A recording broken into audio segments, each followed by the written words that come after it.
Ok, minha gente, estamos de volta com o nosso Conhecendo Minha Bíblia. Hoje ainda continuamos no livro de Levíticos, na unidade 9, do terceiro dia. E ontem nós estivemos estudando os dois primeiros tipos de sacrifício, que é a oferta de holocausto, falando do nosso comprometimento total com o Senhor, e também a oferta de manjares, mostrando ou falando a respeito de darmos os frutos do nosso trabalho para o Senhor. Hoje nós continuamos conversando sobre primeiro as ofertas de paz ou ofertas pacíficas, sacrifícios pacíficos. Em Levíticos capítulo 13, versículo 1, nós encontramos no original a palavra ofertas. O que isso indica? Indica que essa era uma oferta que se repetia. Diferente das outras ofertas, essa oferta era dada a Deus, uma parte desse sacrifício era entregue para o Senhor, uma outra porção desse sacrifício era comido pelo sacerdote e ainda uma outra porção era comida pela própria pessoa ou pelo próprio ofertante. E essa oferta ela representa a comunhão entre Deus e o ser humano e também a comunhão entre os seres humanos, entre o ofertante, o sacerdote, entre o ofertante e outros ofertantes.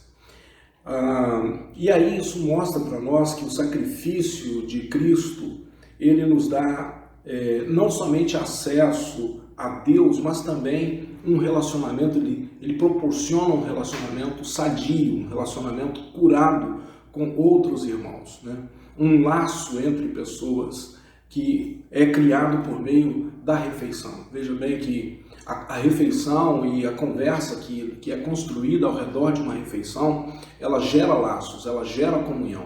Isso é tão interessante que no Novo Testamento, quando a igreja ela nasce, essas pessoas não apenas subiam ao templo para ouvir a pregação, o sermão dos apóstolos, mas elas iam de casa em casa e tomavam, elas partiam o pão e tinham comunhão uns com os outros, o que mostra que houve ali um resgate desse relacionamento entre os irmãos e a construção disso no início da igreja cristã, mostrando que o sacrifício de Cristo nos torna irmãos de verdade, nos aproxima uns dos outros. Esse é o objetivo, então, das ofertas pacíficas.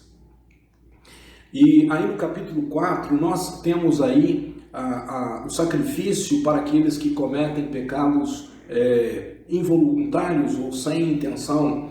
E isso é feito pela identificação pública da pessoa com o animal, ao colocar a mão dela na cabeça do boi e publicamente confessar o seu pecado. Então era uma confissão pública por pecados involuntários, pecados que a pessoa não planejou. No versículo 7, uma parte do sangue desse animal deveria ser colocada sobre os chifres do altar de incenso no lugar santo. E esse lugar, o altar de incenso, ele simboliza a vida de oração. E as cinzas, juntamente com os restos do animal, deveriam ser lançados e queimados fora do acampamento, mostrando que toda a contaminação deveria ser extirpada do meio da comunhão do povo de Deus. E depois, no versículo 13 ainda do capítulo 4, nós descobrimos que esse sacrifício ele podia ser usado tanto para toda a nação, quanto para uma pessoa específica. Um líder ou qualquer outra pessoa que peca involuntariamente pode usar esse sacrifício para retornar à comunhão com o Senhor. E somos, no Novo Testamento, lembrados, em 1 João 1,9, se confessarmos os nossos pecados a Deus, Ele cumprirá a sua promessa e fará o que é correto, perdoará os nossos pecados e nos limpará de toda a maldade. A versão mais antiga nos diz, nos justificará de toda a injustiça. Então, esse sacrifício que era cometido involuntariamente. É importante que nós entendamos se estamos andando com Cristo, né? Nossos pecados, eles não serão pecados planejados. Um pecado planejado, né? Um pecado voluntário, intencional, né? É fruto de um coração que precisa de um arrependimento profundo mesmo. E finalmente existe a oferta pelos pecados ocultos e também pelos pecados voluntários ou intencionais. No capítulo 5 e 6 de Levítico você verá, né, uma lista desses pecados voluntários e intencionais. Né? E veja que além da oferta, a pessoa que fraudou a Deus ou a seu semelhante deve incluir na restituição à vítima ou a Deus o que foi pego, mais um quinto, ou seja, 20%. Ou seja, se você roubou, você tem que devolver e acrescer. Né? E aqui, eu vi também aqui, na verdade, que a pessoa restituirá o roubo, né? O retido que retém violentamente, ou o depósito que lhe foi dado em conta, ou o perdido que achou, ou tudo aquilo sobre que jurou falsamente, e o restituirá no seu cabedal, e ainda sobre isso acrescentará o quinto, aquele de quem o dará no dia da sua expiação. Ou seja, ele teria que trazer, além de restituir 100%, né, ele deveria acrescentar um quinto.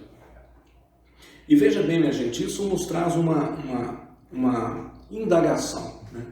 Como que nós, hoje, como cristãos, estamos indo ao Senhor e pedindo que Ele nos perdoe os nossos pecados, né, passados, sem nos importarmos com a restituição para aqueles que foram machucados, né, pelas nossas ações. Né?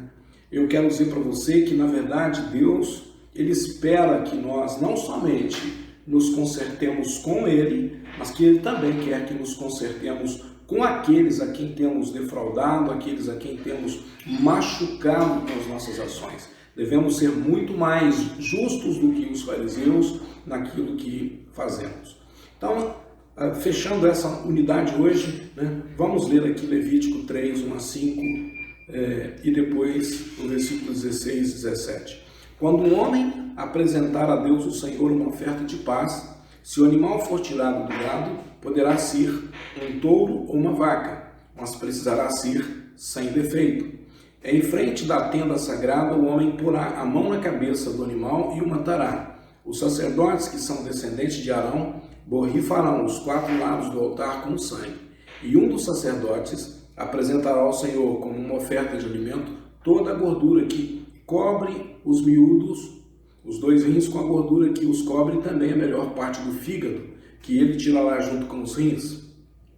Os sacerdotes queimarão tudo isso no altar, junto com a oferta queimada que foi posta em cima da lenha que está no altar. É uma oferta de alimento que tem um cheiro agradável a Deus, o Senhor. E o sacerdote queimará tudo isso no altar como uma oferta de alimento que tem um cheiro agradável. E toda a gordura pertence a Deus, o Senhor. Por isso os israelitas, em todos os lugares onde morarem, não comerão nem a gordura, nem o sangue. Essa é uma lei que deverá ser obedecida para sempre por vocês e pelos seus descendentes. Então aqui, instruções de como o ofertante ele deveria apresentar-se diante do Senhor. É isso, minha gente, para hoje.